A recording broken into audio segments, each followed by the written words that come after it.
खुशोगे 1 साल वाले स्कूटी दे दी है नहीं मोर से तू पास हसो तब गिफ्ट हम तो स्कूटी दे देता हूं की सो 1 साल स्कूटी दे दी दूसरा साल ओकर परिस्थिति खराब हो गई दादा सबो दिन एक बरोबर थोड़े रही भाई प्रेम से बोल दुर्गा मैया की जय दूसरा साल कहल लग गए वो भाई नहीं ये साल मोरी स्थिति थोड़ा से हाँ बजट कमजोर है भाई है नहीं तब का मांग तेल मांग ले रहा अगले साल ले दे दूं तो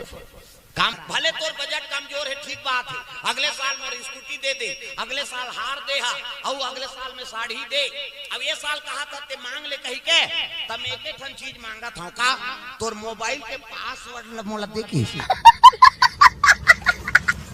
प्रेम से बोल दुर्गा मैया की जय ऐसे तोर मोबाइल में पासवर्ड दे नहीं बोला मोला बता दे हाँ ऐसे की सो घर वाला मुड़ी धर के बैठ गएगा निर्मल है जेकर चरित्र में कोई प्रकार के गलती च नहीं है वो अपन मोबाइल में काबर